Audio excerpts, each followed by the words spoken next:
Hey guys, welcome back to the Athlete Zone podcast. Today we have a special guest with us, one of the most exciting athletes in the Pac-12, representing Oregon State University. He's already made a name for himself on the field as well as off the field. Today we're going to dive deep into his journey, brand, and the impact he's making beyond the game.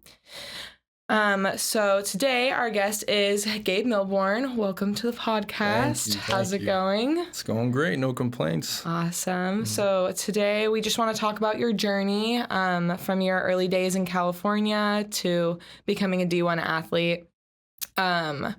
So far, how is Oregon State treating you? Great. I mean, I've been here for going in my 5th year and I absolutely love it. Awesome. I can't complain too much because I've just been treated so great around here. So So you started here, you didn't go anywhere else before? No, I've been here Awesome. ever since I was a freshman. So and now you're on your final year this year or next year? You're going in my final year this year. Okay, how does that feel? It doesn't feel real just because I've been here for so long. So you kind of just get used to just being in the motion and the rhythm of things, especially with having football and having a set schedule. Every single day is, something that is set up for you. So it's different. It definitely feels weird, but I've just been blessed by just the opportunity to be here. So yeah. Awesome. That's cool. So tell us about where you grew up and how you got into football. Yeah. Okay. I'm from Sonora, California. It's Northern California, but it's more central, in the middle, I would say. But it's in the mountains, Sierra Nevada mountains, little mountain town. Super appreciative of it.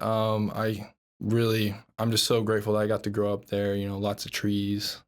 So is it the same as like typical California where people expect like hot weather, beaches? No. Very different? Very different, absolutely. That's the typical, like when I tell people I'm from California, they usually assume beaches or something like that. But no, it's just straight up forests and lakes up there, but lots of stuff to do. So I think just being a small town, everybody pretty much knows what's going on with everybody for the most part. So I think that was just really good just because you have that close-knit community. Yeah. So being in Corvallis, I've learned to appreciate that. It's kind of nice. So did you do a lot outside? Did you do any other sports? Yeah, I actually, I feel like every season I had a sport. So I was playing, growing up, I played soccer. Soccer was my main sport growing up, as a kid, just running around, kicking the ball and everything like that, maybe sitting down a little bit, playing with the grass or whatever, getting distracted. But so that's what I grew up doing. And that was my passion for a long time because, oh, really? All my friends growing up, we all played soccer together. So it just made it even more fun just to play with them. Okay. And then I didn't start playing football till I got to high school.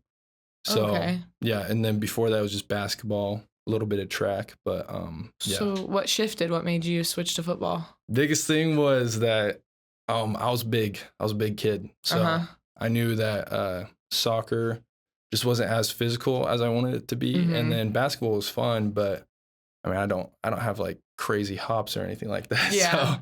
So I knew that I wanted to switch to something a little different, and football just instantly clicked with me.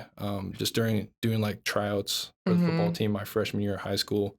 I don't know, I just felt a connection to it. Yeah. I mean, starting in high school and making it D1, and I think it's great. I don't know, I think OSU has a pretty good team. So oh yeah, I love it too. Great team. But so it's been quite the journey really. But I like to think that every sport I've played has really just built into like just my loadout. I would say a little bit of Call of Duty term there, but it's definitely just built a new skill. So like basketball was a little bit agility and hand-eye coordination, track was speed, and then soccer was a little bit everything, but mainly endurance, I would say. So that's cool.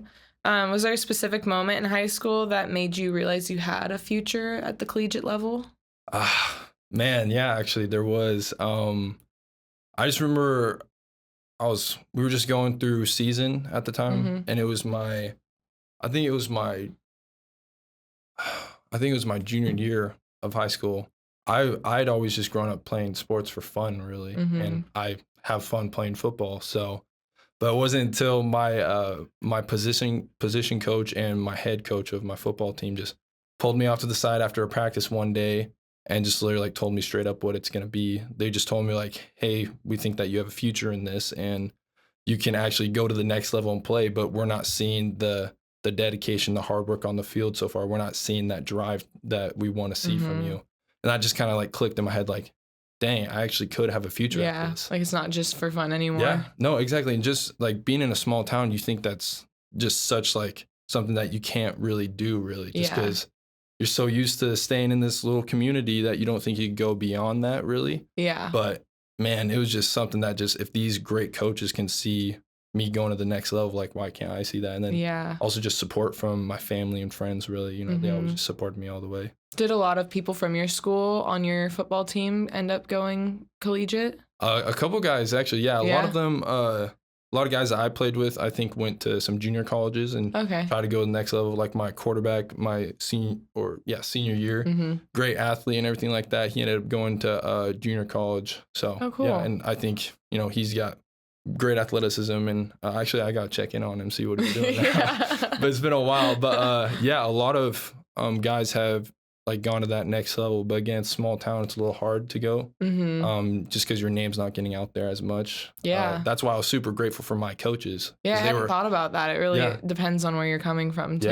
Yeah, because the like more popular your like hometown or city is, really the more you know, attention you're going to get and everything like that. But my coaches were constantly sending film out to teams and everything like that, so that's so cool. Yeah, they were working their butt off. That's so gratifying to just hear that too. You didn't even like ask for it or like aim for it. It was kind of just like, hey, you could do this. You should. I even remember actually I played when I was a senior. He was a sophomore. This guy named Roger Alderman. Shout out, brother. Love you, man. But I played with him. He's a big guy and everything like that. We actually at OSU, his junior and senior year, we were recruiting him. And I got the privilege to host him. Actually, it was great. Here? Yeah, here at OSU, so I got to host him. Got to show him around the campus, and I think we just talked forever. It was great catching up with him. He's a great guy.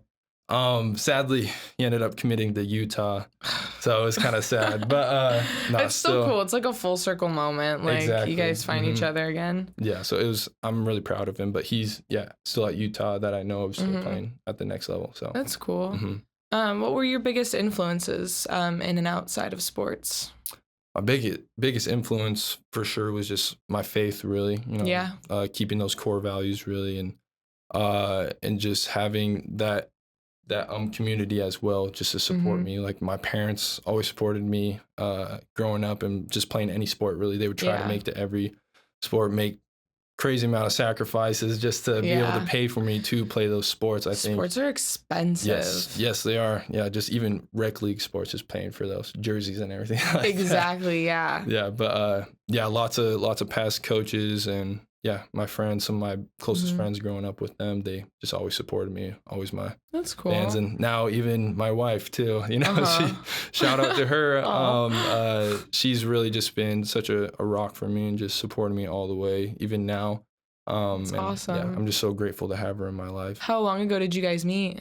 We met, I think it's been like a year and maybe a couple months probably. That's cool. Do you want to hear the story? Yeah. All right, let's do it. She was actually a water girl on the football team. Really? Yeah, so it's like the picture perfect love story. Yes, exactly. Hallmark, hit us up. You know, we'll give you some trademarks. But it was great just being able to talk football with her for a little bit. She didn't fully understand, but now she all in on it. Like she flips out during games and everything like that. Biggest cheerleader. Oh yeah, for sure. That's awesome. So always trying to work her way up to the front of the student section. So as she should. That's awesome. Yeah. So you mentioned your faith. Was that something you kind of just grew up in a religious household, or was there something that kind of led you there? Or I think so. I did grow up in a Christian household. Like my parents always, taught us about Jesus and everything like that. And that was just something so big in my life growing up.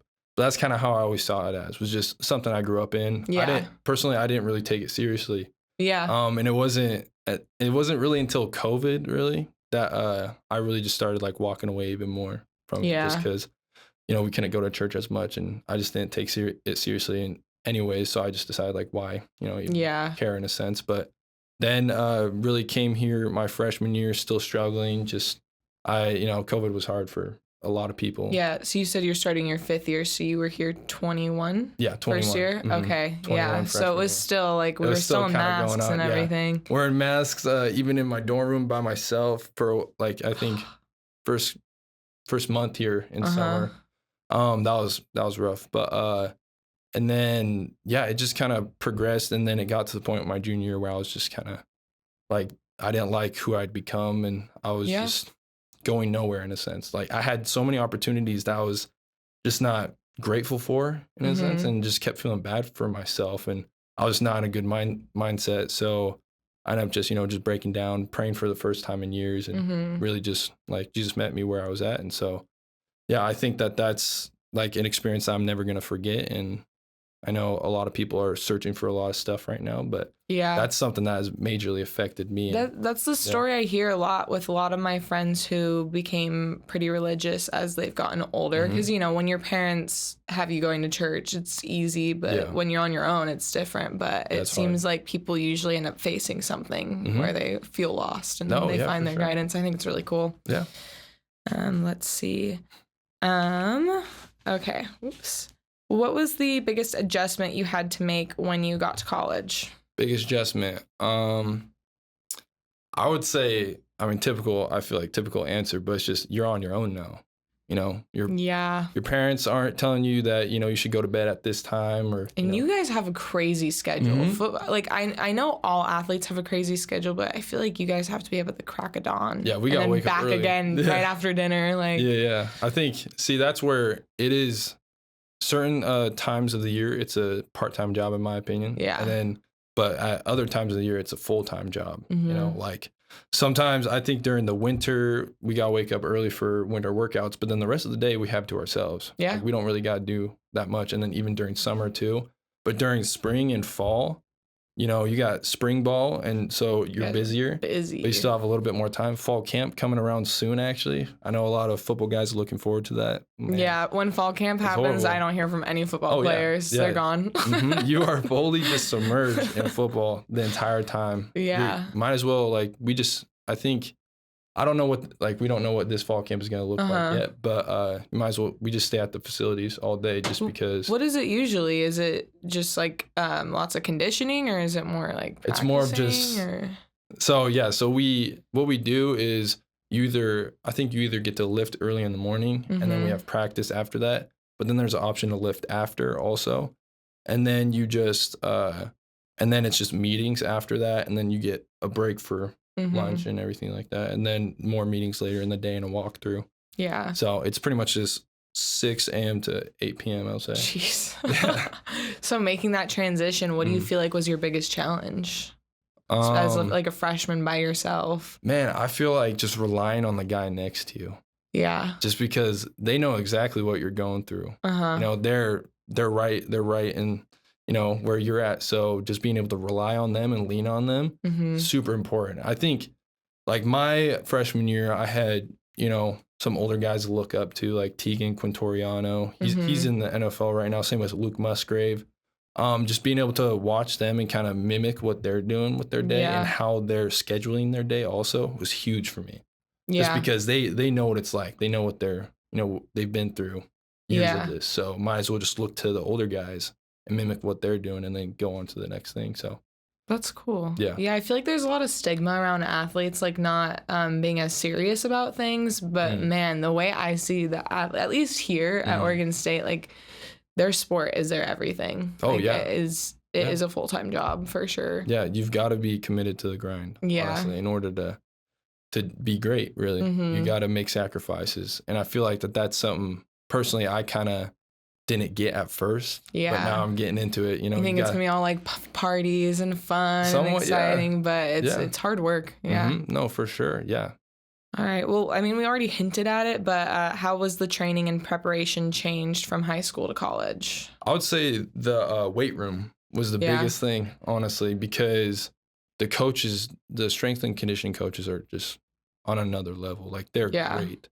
There's, in my opinion, no one else compares to them because really? I go from nothing against my high school lifting coaches, but it was really just, like you come in, lift, they're going to push you and everything like that. And they're going to make a schedule for you, which is great.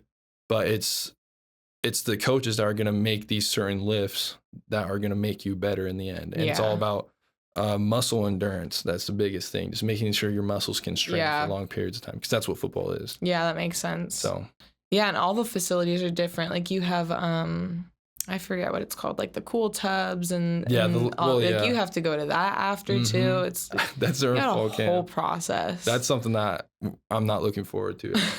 A lot of guys probably aren't looking forward to that. It's mandatory cold tubs. That's what I've heard. They're like, man, I just want to go home, but I gotta sit here. You gotta sit in the cold tub. But yeah, I feel like the length of time that we have to be in there for is going down a little bit. So. Yeah, but we'll see. We'll see during this fall camp. We might amp it up a bit. That makes sense. Okay, so you're heading into your 5th year, final year. What are some goals that you have for yourself for your final year on and off the field? Man, it's a lot. Yeah. It's a short period of time to... No, exactly. I feel like that's just been something big, is that just making goals in general and just wanting to stick to them, because sometimes it gets hard to follow through with goals. So, but my biggest goal really is just to be that guy that, you know, someone could lean on, really. I just want to, in a sense, be a leader like that, where the guys, like what I was just talking about with the younger guys, you know, mimicking the older guys. I want to be that for a younger guy. Yeah. Because it was great for me. I knew it was super beneficial for me. So I want to be that. And if anyone else, like, I want them to be able to lean on me, and because then I'll be able to lean on them too. And it's just, that's how you build a team, really. So I think that's super important just to do, and just to be able to depend on each other as a team. Yeah, because a lot of people, they come here and I feel like it ends up being too hard and they can't do it. So it's good to have someone to look at that, like, shows it's possible. Yeah. And for sure. It's not horrible. You can survive. Yeah. There's always, you know, there's always tomorrow, really. So. Yeah. So as you've grown as an athlete, you've also started building something even bigger, your personal brand. I want to dive into what your brand represents and why it's important to you. So when did you realize that you had a platform just beyond playing your sport? Man, it took me a while to really realize that, honestly. I mean, it's kind of like what you just said, like, even just being someone to look up to for, like, even if it's one person, you know? No, yeah. I think that was... I would say probably when I first realized that was my sophomore year, really. Just because I think it was actually after, or maybe it was, I don't know, it's been a while. It was after. All the years blend together at some point. I know that it's just like, it's so cool just to be out on the street, really. And people just like kind of recognize you. Well, obviously based off size, really, you know, people are just like, that guy's gotta be an athlete of some sort. I can tell when someone's an athlete walking around for sure. Yeah. And you can usually tell when they're football. Yeah, I think that was like something that kind of impacted me for sure, was that they just kind of recognized, you know, your size and just your stature, really. And so just that kind of impacted me, really. Was just like, oh, okay, they recognize I'm an athlete. And just talk with people on the street too, just be like, hey, like, do you play football? Like, yeah, good guess. Yeah, I do. Actually, that's a good, I think it's always fun to, I do, during like rehab or PT sometimes, like there was this kid coming in and doing some PT at the Sam Center, and he was like whispering to his trainer, just like, I think that guy's on the football team. I'm like, I wonder, he might be on the football team. He looks like football. And the trainer's like, well, go ask him. And I was just listening in on this, and then the trainer asked me, and he was like, what sport do you play, Gabe? I was like, oh, I play golf. Like, I'm a golfer. And the kid's like, what? No, he's not. So bend the golf club. Exactly. Yeah. So it's just always cool, just that people kind of recognize you in general, and just being able just to say like, hey, like, what's up? You know, just like talk with them a little bit and everything like that. Because like, yes, we do go out on the field and we play sport and everything like that, but we're also just people. Like, I love when people come and like say hi.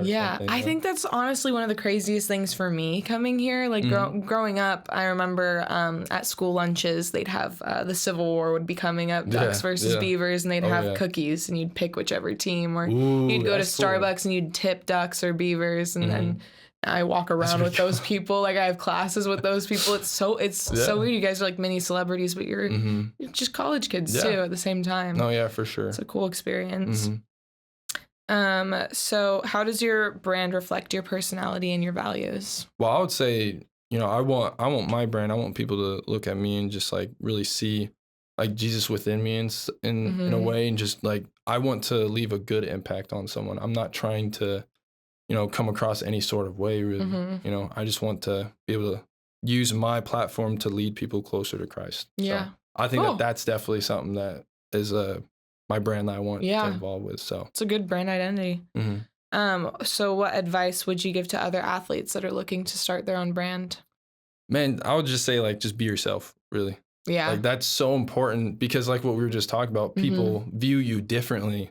Yeah. But you're still just you. So just be yourself, stick to what your original brand is, Yeah. Just like really just think about like, who do I want to be? Who do I want to like, what symbol do I want to put out there kind of? Yeah. So, what mark do you want to leave behind? Exactly. Yeah. So I think that's just like super important, really, and that a lot of athletes might forget about sometimes. And I know that I forgot about that for a while. Yeah. And, but it wasn't really until I like started doing more merchandising stuff and everything like that and brand stuff that I started thinking like, who do I want to be? What's my identity really? Yeah, I agree. So, that's cool. All right. So your brand isn't just about you. It's about the people who support you. 100%. Yeah. What does fan support mean to you as an athlete? Oh, man. That's a big one. I love Beaver Nation, honestly. I would say they're, what's the saying? The best college town in the nation. Pac-12, I think. Oh, it's in the nation. Is it in the nation? No, well, I think the saying is the Pac-12. Yeah. To me, it's in the nation. I'll take it. I like it here. It's pretty cool. Beaver Nation is so supportive and loving of their athletes. I just, I just absolutely adore them. And that's one of the big reasons why I've just chose to stay for so long, just because I love it here. Yeah, 5 years is a long time to stay at one school. I absolutely love everything that they do and just the way that they show support too. Like there's after every practice, there's this guy named Keith. I don't know his last name, but shout out Keith. Appreciate you, man. He's always, he's just like a regular guy, just always just decked out in OSU gear and everything like that, just fist bumping people or the players as we leave from practice. Love it. Yeah, and that's just from a regular practice too. Like for games, that makes sense. Everybody shows he's there after every practice. After every practice, he's there just giving fist bumps. He's always wearing like some sort of one of the guys' merch, like he wears J-Rob, Jaden Robinson merchandise, and then I think I saw him wearing Skylar Thomas merchandise too. So Beaver Pride runs deep, and it's not just the college kids. Like there's so many people who are such diehard fans. Yeah, for sure. It's crazy. It's awesome. They can go crazy sometimes for their especially when they see the duck O for sure. they'll definitely go crazy. Civil War is a genuine war zone. yeah, Civil War is crazy. Well, have you had any interactions with fans other than Keith that really stood out to you? Well, I mean, another story I was gonna tell was was about the kid from PT and stuff, but I told that one. But I would say also another guy like Ika, his name is Ika. I don't know his last name. I gotta learn last names too, but it's all right. No, he's a great guy. He's always cheering us on. Again, he stays after practices. He helps out a little bit wherever he can. So I think just interacting with him is huge. And then also after I think, was it 2023 Civil War game where we beat the Ducks, came back to beat the Ducks? I think so, yeah. Yeah. Because we should. I think it was 38 or 31-10. Yeah, something like that. Yeah, that was awesome. It was a good game. I was so hyped up for the game. But even just like, running into the middle of the field, everybody's rushing the field. That was only when half the stadium was built too. Yeah. The other half was still being built. It was here, right? Yeah, it was here. Yeah. Yeah, I think that was just super impactful because I saw what my tutor at the time, he was in the student section. He like rushed the field and I was like, yo, what's up? Like gave him a hug and everything like that. It was just so awesome. Everybody's just going crazy. I'm never going to forget that moment. Yeah. That was so much fun and everybody was just wild and it was great. Cool. So what is, if you could say one thing to all of your supporters, what would it be? Yeah, it would just be like, thank you guys so much. I know everybody on on the football team and even other student athletes really appreciate what you guys do for us and just even your support, just just for us even individually by wearing our merch or anything like that. It's just crazy. Like and even local businesses too. Like I partnered up with Bench Warmers, which is awesome. Yeah, I saw that. So I think that's really exciting too, and it's a community thing, and that shows in the businesses supporting as well. Yeah, so. The Beaver community and the Corvallis community are very, very tight knit, very supportive. Oh, I've never seen anything like it. No, me neither. I've never experienced really that either, and it was so great just to be able to be part of that. And, I'm just hoping to get out there more and just help support the community a little. Yeah. So cool. Mm-hmm. So you're going into your last year. What are your plans for after? What are you majoring in? I just graduated. You did? Congrats. Yeah, I just got. Thank you, I appreciate it. Yeah, I just got my bachelor's in science, human development, and family sciences. Okay, cool. I'm really, for the longest time, I was really confused about what I would want to do. Yeah. My main focus was football. Yeah, exactly. That's where I was doing. My main focus was football. Mm-hmm.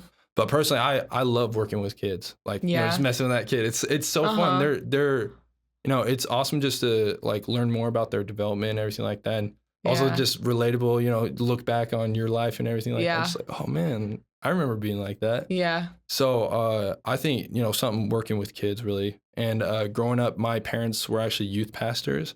Okay, and cool. So there was always, high schoolers and middle schoolers at our house just hanging out for game nights and everything. And I loved that. I loved just having that environment kind of around. It's like a big family. When I was a kid. Oh yeah, no, it was great. And they really appreciated it too. Yeah. Like those kids, huge impact on their life just to be around that and everything like that. So I think that's maybe youth pastor, possibly going down that field, or just something like youth pastor / football coach. Yeah, there you go. Exactly. Yeah, that's something that my wife has actually said. Even just like a part-time thing, football coach. That would be cool. Like a little church community doing football games on the weekends. That would be That'd be fun. Yeah, just pouring in the lives of kids and everything like that, just helping them out and helping them grow.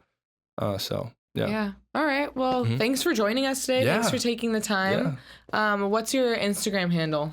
Oh, my Instagram handle is just Gabe Milbourn.